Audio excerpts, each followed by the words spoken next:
Good evening, everybody. It is June 26th, about 8:30 at night, and now for the craziness of it all to transpire and to all come together. Well, somewhat. As I said in the last video, I had bruised my ribs from helping Sean work on my dad's Jeep. So it hurt. I sat down thinking it would subside. It didn't subside, but I had taken a couple ibuprofen to hope it would go away, but never did. So after a few days, because of the whole pandemic and being laid off from my job because of being shut down, I had gotten insurance through the state. So a couple days later, after it still hurting, it could barely move. It hurt to drive. It hurt to do anything. And having my pugs jump up and down on me probably wasn't the smartest thing to do, but can't help it when you love your dog so much. But anyway, so I finally decided to go to the doctor. I called the only doctor I really knew, which was my dad's doctor. And I will be forever grateful to Dr. Robert McAvoy. He pretty much saved my life. So a couple days after the whole rib thing happened, I call Dr. McAvoy and see if they accept the insurance I had, and lo and behold, he did. And I was wondering if they had any appointments that day, or at least that week anyway. And they were able to get me in at 11:30 that day. So I went down, I met my mom there, and went and got checked out. And he said, look, he goes, I don't know if they're bruised or if they're broken. He goes, but honestly, there's nothing you can do whether they're bruised or broken. He goes, they basically have to heal on their own. He goes, just take some Aleve and it should go away. He goes, if it's not better in a few weeks, he goes, then come back and see me. Okay, cool. And as he's finishing up there, he goes, is there any other concerns you have with what goes on in your life? Because you haven't been to a doctor in forever. So I took a deep breath and I'm like, well, I've had chronic migraines practically my whole life.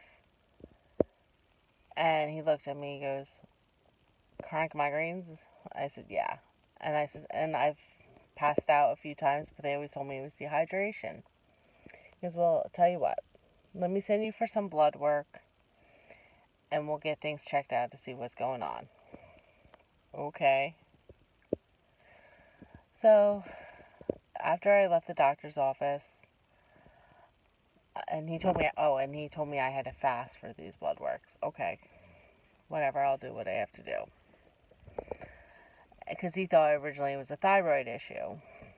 I wish it was just a thyroid issue.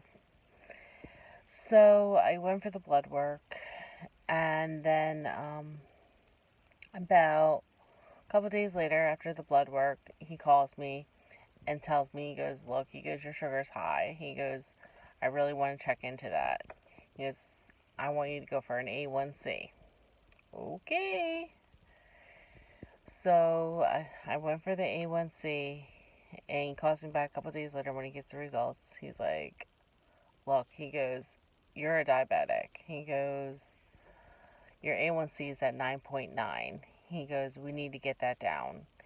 He goes, that could be the cause of your migraines. Okay, if you say so. And he puts me on metformin, 500 milligrams to start, to take one in the morning and one at night.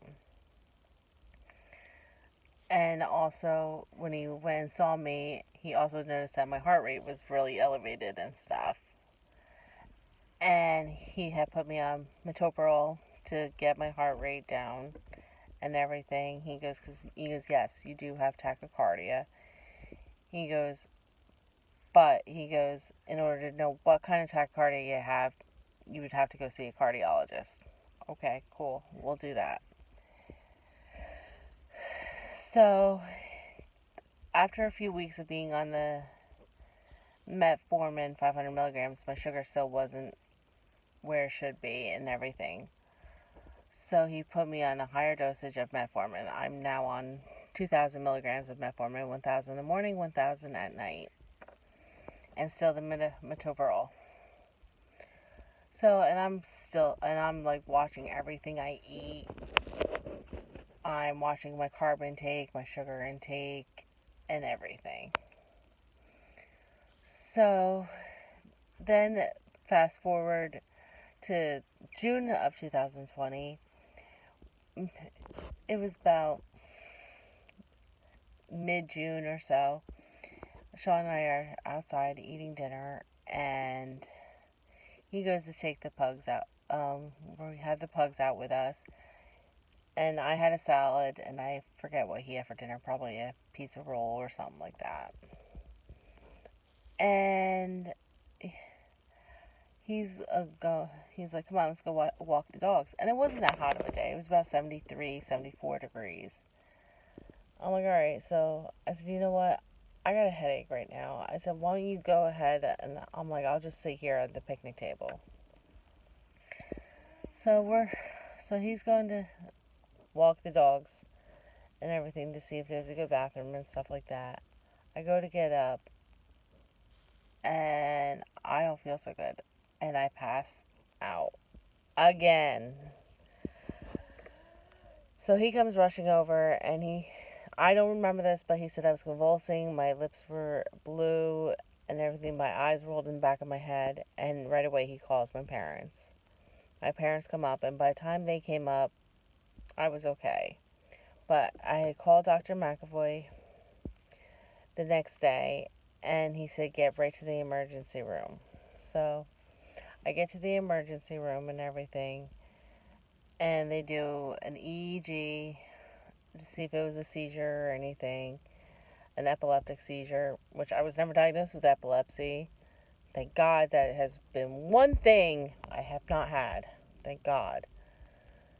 And they're like, oh, there's no seizures and everything, and they sent me home. So I tell this to Dr. McAvoy. He's like, well, I already see the results and everything. And he's like, but he goes, I do want to refer you to a neurologist to see what to do about these these syncope episodes. These what? He goes, you're passing out things. I'm like, okay. So I called the one he recommends, Dr. Zaire out of Cedar Crest Hospital. Best neurologist ever. Love him to death. And he saw me and Sean together, and I was explaining to him everything that I told you guys what had happened for my whole life. He goes, to me, it sounds like you have diabetic seizures, which it means is either when your sugar is real high or real low, your body doesn't know what to do, so it just collapses. I'm like, okay, what can I do for this? And he wound up putting me on a seizure medication called levetiracetam, aka Keppra, that I have to take twice a day. Since being on those medications, I have yet to pass out. Thank God since then. But he also put me on magnesium and also on folic acid. And I was already on, since I seen Dr. McAvoy was on the metformin. I was on Lipitor and I was on metoprolol. And I was like, you've got to be kidding me. I'm like, this is craziness. I went from taking no medication to now I have like the whole CVS pharmacy on speed dial. Like, hey, is this supposed to be refilled and stuff?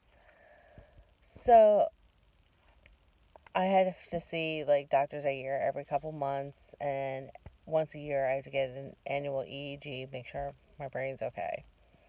Little do they know, do they realize my brain got lost in the birth canal? I don't know.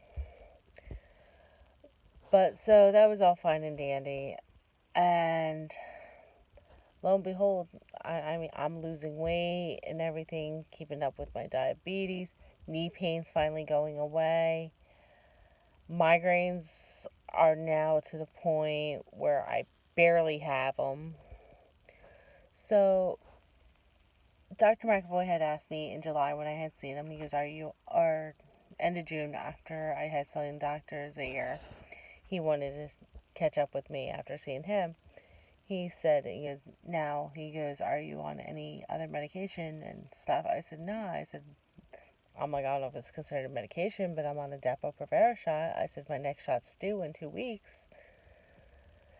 And he's like, oh, you're on the Depo-Provera shot. I said, yeah. He goes, to prevent pregnancy? Or I said, no. I said, only because of the migraines and stuff. I said, they said they were supposed to help. And I said, because my period's so heavy, I didn't want to deal with it. He's like, well, he goes, I hate to say this to you. He goes, but I need you to get off the Depo shot. He goes, it's not good for you with your diabetes. What? Uh, uh, no, I don't want to deal with these periods anymore. And he goes, look, it's the safest thing. He goes, especially with your diabetic syncope episodes, aka diabetic seizures. Yay. Okay, sure. You know best.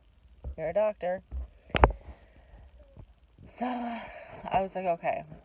And he goes, if you want to not have a baby, he goes, maybe we'll find other forms of birth control, but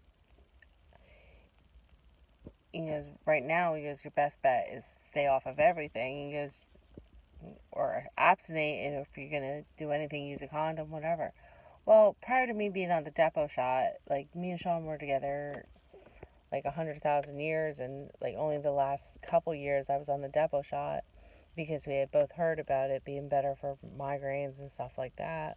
So it wasn't like we got the Depo shot to prevent pregnancy. It was mostly to help with my migraines and help with my heavy periods and hopefully regulate it. Who knew? So I was like, okay. So I went off of it. And I was really starting to get control. And I finally was able to make an appointment with a cardiologist. So I go and see a cardiologist. And I do all these things. I take a stress test and all this shit. Crazy. And he comes back and he gets the results right away. And he's like, look, you have sinus tachycardia, which is brought on by stress, and just an elevated heart rate is the most common form of tachycardia. And he goes, so just keep taking what you're taking. Thank God, no more meds. I was so happy about that. I'm like, okay. And at this point in time, I finally got down to 183, 184, and that was in January. And I had gotten my A1C back, and that was at 5.6. I had finally got my diabetes under control.